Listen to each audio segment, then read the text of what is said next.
দেখো মরুভূমি বিয়াই, আজকে শুধু তোমার কারণে আমি মেয়েটাকে পাঠাচ্ছি। যদি এর পরে কোনো ঝুট ঝামেলা অশান্তি হয়, কিন্তু আমি তখন আমার জামাইকে আমি ছেড়ে কথা বলবো না। আর ওকে বলে দাও মা তুমি যেন মা বাবার কথা যেন কম শুনে। ফুটো, তো শাশুড়ি যেটা বলছে কানের পর্দা পরিষ্কার করে শুনিলে। তা আমি শুনতে পেয়েছি না, আমি সবই শুনতে পেয়েছি। এরকম ভুল যেন আর করিস না। না না, মাথা খারাপ আমার। শুধু তোমরা এসে বলছো গ্রামের জ্ঞানীগুণী মানুষ তোমরা, তাই আমার মেয়েকে ওর সাথে পাঠাবার জন্য রাজি হয়েছি, কিন্তু তার আগেও একটা সত্য আছে আমার। জি বিআই বলেন, কি সত্য আছে আপনার? মেয়েকে আমি পাঠাবার আগে জামাই যে আগে যে অত্যাচারটা করেছে তার জন্য ক্ষমা চাই দিতে হবে। ঠিকই বলছে গো মরুভূমি, ওকে ক্ষমা চাইতে হবে একবার। ও তো আপনার মেয়ের কাছে ক্ষমা চেয়েছে। দেখো, সে যখন ক্ষমা চেয়েছে সেটা আমরা শুনতে পাইনি, এখন আমরা নিজের কানে শুনতে চাই এইরু। ঠিকই বলছে গো মরুভূমি, মেয়ের কাছে একবার ক্ষমাটা চাই দিলে মেয়ের মনটাও হালকা হবে। হ্যাঁ ঠিকই বলেছেন নারিয়া বেগম বিআইন। ক্ষমাটা চাইলি জানো মরুভূমি ভাই, তাইলে আমার জামাইয়ের মনে থাকবে না আমি আমার বউয়ের সাথে আর কখনো অন্যায় অত্যাচার করব না। যারে বড়া, ক্ষমাটা চাইলি গাদিছো বকেলি পাইছো।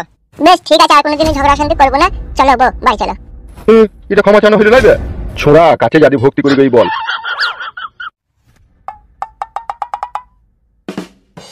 শোনা বউ গো, তোমার সাথে যে ঝগড়া শান্তি হয়েছে, যেভাবে তোমাকে আমি মারধর দিয়েছি, তার জন্য তুমি আমাকে ক্ষমা করো। তুমি তো বলেছো ভক্তি করে ক্ষমা চাইছো না গো জামাই। বে ভক্তি করে চাইছি, তোর কি ঘরে বাইজি নাকি? মন থেকে তো ক্ষমা চাইছি গো। বলছো হচ্ছে না, শুনতে পেছি না, ভালো করে চাও না কষ্ট করে চাও না? ক্ষমা চাওয়ানো হয়নি বলে মেয়ে আমার রেগে আছে, বুঝতে পারছি না আমি। ভালো করে চাও, যেভাবে চাওয়ানোর দরকার সেইভাবে চাও। যতটা তুমি আমার মেয়েকে মন থেকে ভালোবাসো সেইভাবে ক্ষমাটা চাও। শোনা বউ, আমি তোমার স্বামী, আমি মদ খেয়ে তোমাকে মেরেছিলাম, তার জন্য আমি তোমার কাছে ক্ষমা চাইছি, তুমি আমাকে ক্ষমা করে দাও। এখনো রাত কমেনি তো মনে হচ্ছে।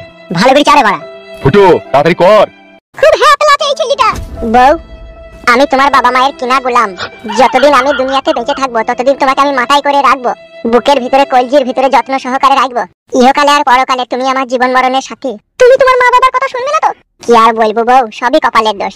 যদি মাকে ভালোবাসা দিচ্ছি তো বউয়ের কাছে খারাপ হয়ে গেছি, যদি বউকে ভালোবাসা দিচ্ছি তো মায়ের কাছে খারাপ হয়ে গেছি। যখন মা বাবা ছিল তখন ছিল, এখন তুমি বিয়ে করেছো, বই তোমার জীবনের সবকিছু। সেটা তো অবশ্যই ঠিকই। আবার মনে হচ্ছে আমার মেয়ের মন খারাপ হয়ে গেল।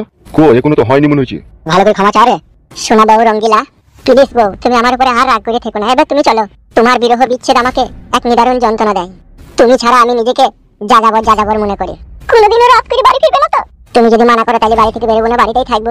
বেরিয়ে হবে একবার দুবার, কেন খাবার দাবার কাজে কমে তো যেতে হবে। সন্ধ্যে 6টা 6:30 বাজলে বাড়ি আসবে তো? এটাও ঠিক বলছে গো ছেলে, তার কারণ সারাদিন বাড়িতে কাজকর্ম করে হাত পা যন্ত্রণা করে, বেশি তো তোমাকে টুটি পিটাপি দিতে হবে। কি আর বলবো শাশুড়ি মা আপনাকে, আমার নিজেকে খুবই ভাগ্যবান পুরুষ মনে হচ্ছে। তার কারণ এইরকম বউ যে পুরুষ মানুষের ভাগ্যে একবার জুটেছে, সেই শালা সূর্যের বাচ্চা যদি মনে করে নিজের ভাগ্যটা শেষ কাগজ দিয়ে মুচি হাড় বাই করে রক্ত বাই করে যদি মনে করে পরিবর্তন করবো, তাও সে পারবে না। এইরকম সতী সাবিত্রী বউ যার কপালে জুটেছে। কথার মধ্যে কেমন একটা এলাটি ভাব মনে হচ্ছে। না গো শ্বশুর আব্বা, আমি মন থেকেই বলছি যা বলছি। হ্যাঁ দেখো শুনো, বাড়ি গিয়ে মাছ কানিক কিন্তু সাথে খাবো, তারপরে কিন্তু আলাদা করে ভিনে ভিনে তোমাকে খেতে হবে। বেশ ঠিক আছে, তাই হবে বউ, তুমি যা বলবা তাই হবে। চুল পরিমাণে কোনো কথা এদিক ওদিক হবে না বউ। এবার তো একটু হাসো আমার রঙ্গিলা জান সোনা পাখি বউ। এই তো হিসেছে। শাশুড়ি মা বেলা হিসেবে বেলা নিয়ে যাবো, নিতে যাবেই। চলো শোনা বউ তাইলে বেলা। তাহলে বিয়ান, তাহলে এবার আমার ভাইপুকে আর বৌমাকে সাথে করে নিয়ে যাই। সাবধানে নিয়ে যেও। তাহলে বিয়ান আমি যাবো তো।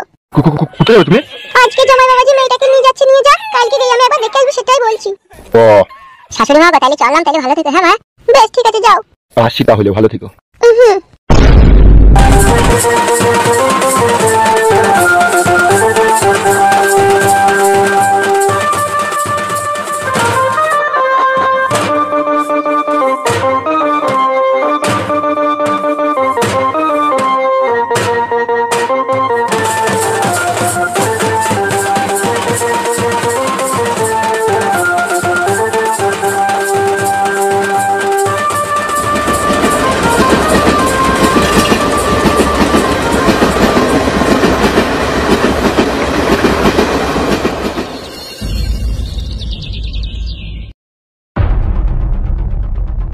মা ফুটু, হ্যাঁ যাই বাপ, দাঁড়া বাপ। তো কোথায় গেছিলি রে? কাউকে কিছু না বললি? কাকে আবার আমি কি বলবো? আমি বউ আনতে গেছিলাম। বৌমা ভালো আছো গো বৌমা? ভালো আছি। দেখ মা, একটা কথা বলছি তোকে, কিছু মনে করি না জানো। হ্যাঁ, তোর এই বৌমাকে যেন কোনোদিনও আর কিছু বলি না, কোনোদিনও অপমান করি না। হ্যাঁ মা, আমি বহুত কষ্ট করে পার্টির লোকজন লেগেই তোর বৌমাকে নিয়ে এলাম। এ বাপ, তো আমার কেন দই দিছিস রে? আমি কি তোর বউয়ের পেছনে লেগেছিলাম? বল, তোমার কেন দই দিছিস সুবসুমদা তোর বউয়ের সামনে? কি আর বলবো মা, বল। তুই হচ্ছিস আমার মা, আর এই বাপ ভাতারিটা আমার বউ। তোরা যদি তোদের দুজনকে মানি গুছি না নিয়ে এই বাড়িতে চলতে পারিস, তাহলে আমাকে তো গলায় দড়ি দেওয়া ছাড়া তো কোনো উপায় থাকবে না রে। তুই এরকম কাজ? হ্যাঁ বাবা, মাথা আমার খারাপ হয়ে গেছে, মাথা সব তুই আমার খারাপ করে দিছিস।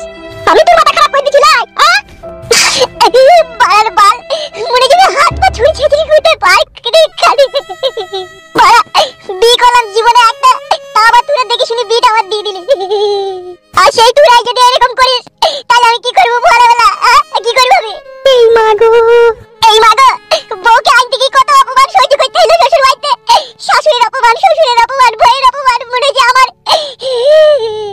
মনে হচ্ছে দুনিয়াতে আমি বিশাল বড় একটা পাপ করে ফেলেছি, তাই জন্য আমাকে সাজা ভোগ করতে হয়েছে। আরে তুই অপমান কেন শুনলি? তুই শ্বশুর শাশুড়ির কাছে তুই পালিয়ে এলি না? পালিয়ে আইবো? পালিয়ে তো বড় বাবু কথা বল আর বল আবার, বড় বাবু কথা বল। তোকে তারা অপমান করেছে তা দেখে তুই কিছু বলতে পারিস নি, নিজের মাকে গরম ঝাড়ছিস না, এটা তুই ছেলের পরিচয় দিছিস? উড়ি বাবা রে, মনে যে বিষ খেয়ে আমি এক্ষুনি আত্মহত্যা করে ফেলা, কাউকে বুঝাইতে পারছি না রে আমি। তোর মাথাটা খারাপ হয়ে গেছে রে, তোর মাথায় কেমন বিষ ভরে দিয়েছে? হ্যাঁ দিয়েছে, বিষ ভরে দিয়েছে। আমি আর বাঁচবো না, আমি এবার মরবো। তোরা কি বলছিস বল, এবার আমি মরবো। তো মরগা, তুই যদি মরি জীবনে সুখ শান্তি পাস না, মরগা। তুই পুরুষ, তুই বেটা ছিলি, তুই পুরুষ নামে কলঙ্ক করে। আর যন্ত্রণা দিস না মা, আর সহ্য করতে পারছি না। তোর শাশুড়ি যা বললো, তোর বউ যা বললো, তাই শুনে তুই মায়ের সাথে ঝগড়া করলি। আমি কি তোদের দুজনে ঝগড়া অশান্তি লাগিয়েছিলাম নাকি আমি বলেছিলাম তোরা ঝগড়া অশান্তি কর? আরে এওয়া তোরা বলিসনি, তোরা লাগা শুনি। আমি বলছি যাতে ওকে লিয়ালাম আর যেন ঝগড়া অশান্তি না হয়, আমি সেইটা বলছি রে মা। বুঝতে পারছি না কেন তুই আর বলতো বলার ফাটা কেউ বুঝলো না আমার মনের দুঃখ কষ্টটা। শালা বিয়ে করে মরে যাবি, খাটে গজালে লিখে গেলাম রে। কি অন্যায় করলাম রে, বিয়ে করে কি ভুল করলাম রে। এই তো তোর জীবনের কাহিনী শুরু। তোর জীবনে যে কি কষ্ট হবে, কি দুঃখ হবে তুই বুঝবি। যে মেয়ে স্বামীর ঘর করতে যে তুচ্ছ কথায় স্বামীর সাথে ঝগড়া অশান্তি করে মায়ের বাড়ি চলে গিয়ে 25 দিন বেরিয়ে আসে, সে কোনোদিনও ভালো একটা বউ হইতে পারে না। আপনি খুব ভালো জি, আপনি খুব ভালো তো, আপনি ভালো তো ভালো হয়ে থাকেন। তুমি কেন কথা বলছো বৌমা? আমি তোমার ছেলেকে কথা বলছি। তা বলেন, যা বলার বলেন। ছেলেকে শাড়ির আঁচলে বেঁধে রেখে দেন। আমি শাড়ির আঁচলে বাঁধিনি, আমি আমার ছেলেকে ছেড়ে দিয়েছি। তুমি বেঁধে রেখেছো, তুমি আরো করে রাখো। বিয়ে দিতে বলেছিল তাই না? আই বড়ই রাখতে দিই ছেলেকে ঘরে। তুমি ভদ্রভাবে এইসব ভদ্রভাবে স্বামীকে নিয়ে সংসার করবা, ঠিক আছে? তোমার সাথে আমি কোনো রকম ঝগড়া অশান্তি করতে চাই না। অভদ্রতা ঘরে কোনোদিনও ভদ্রতা শিখা যায় না। ও বউ চুপ করো, বউ শোনা, বউ চুপ করো। তোমার মাকে চুপ করতে বলো, তাইলেই হবে। আমি চুপই আছি। ভালো তো, চুপ আছে, চুপ থাকাই ভালো। যাও ঘরে গিয়ে ব্যাগপত্র রাখো গা। আপনি যেভাবে কথা বলছেন, আপনার বাড়ি থেকে আমি এমনি থাকতে আইছি নাকি? এ মা চুপ না, চুপ না দাদা, চুপ না। তোরা এরকম কইতে গেলে চুপ না রে। এই বউ পাগলা বিবির গোলাম, তুই তোর বিবিকে চুপ করা, ঘরে নিয়ে যা। আমি তোদের সাথে কোনো কথা বলতে চাই না। বিবির গোলাম কে সেটা আমরাও দেখতে পাই, দেখতে পাই না তা নয়। বৌমা মুখ সামলিয়ে কথা বলবা। তুমি তোমার দেবতার মতো শ্বশুরকে আলতু ফালতু রূপে দেখতে চাও না। এ চুপ না তো। এ তা কি বলছিস রে, তুই শুনতে পেছিস না? তোর বাপের দিকে বলছিস, তোর বাপ নাকি ভেড়ুয়া। তাহলে কথাটা কি হইছে রে? এ মা তুই চুপ। আব্বা হইছে একটা ওয়েল বেঙ্গল টাইগার, তুই চুপ বেলা। আর শোনা বউ গো, আমার আব্বা হইছে একটা ছাগলের পাটা। আব্বার কথা বাদই দাও, তুমি চুপ করো। আসুক বাড়ি, সে আসুক। আব্বা বাড়ি আবার এই সমস্ত কথাবার্তা তুই আবার ঝগড়া শুনতে হবে নাকি? তাইলে ঝগড়া করার লাগি দেখতে পেছ না, কান তো ফুললেই আছে। মারে তুই একটা কথা বলছি, কিছু মনে করি না, ভালো করে শোনা আমার কথাটা। হ্যাঁ মা, আজ থেকে আমি আর আমার বউ যে ঘরে থাকবো সেই ঘরে তুই ঢুকবি না, আর আমরা দুজনে আলাদা করে খাবো। হ্যাঁ মা, তাই খাও গা বাপ শোনা আমার। তোমরা যাতে খুশি তাই করো গা বাপ শোনা। আমার তো কোনো রাগ নেই তোমাদের প্রতি। তোমরা যেইভাবে সুখ শান্তি করে থাকবা থাকো গা বাপ আমার। এসো শোনা বউ, ঘরে এসো। চলো।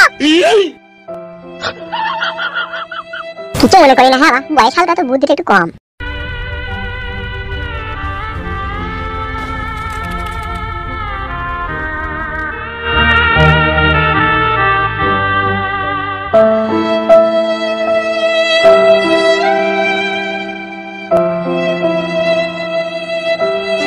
আজকের পর থেকে তুমি ওদের ঝামেলায় থাকবে না, ও তোমার ঝামেলায় থাকবে না, ঠিক আছে? তুমি আর আমি আলাদা করে খাবো। আলাদা করে তো খাবো। তুমি তোমার মায়ের সামনে কেন গাল দিলে বাবু তারি বলে? ওটা টানে টানে বলে ফেলেছি, কিছু মনে করো না। এরপরে কিন্তু গাল দিলে কিন্তু মাকে বলে দেবো। এই ও কথা বলতে না, শোনাবো আমার। শোনাবো, আমি বাজারে যাচ্ছি, ঠিক আছে? আজ থেকে সবজি টবজি, চাল ডাল, আলু পেঁয়াজ কিনে নিয়ে আমরা আলাদা করে খাবো, ঠিক আছে? পয়সা তো তোমার কাছে, পয়সা দিয়ে তোমাকে চিন্তা করতে হবে না, আমি ঠিক ব্যবস্থা করে আনবো। ধার দিন বেশি করবে না। বাহ, এই হচ্ছে সুন্দরী রূপসী বইয়ের মুখে এতক্ষণ সুন্দর কথা। সেই জন্যই গুরুদেবরা বলে, বুঝলা ভাই, যে দুঃখের মাল সুখে খাবি, রাখবি সুখে জীবনটা, ঠিক করে রাখ নিজের বউটা। ঠিক বললাম তো বউ? তাহলে বাজারটা করে আনতে যাই নাকি? যাও।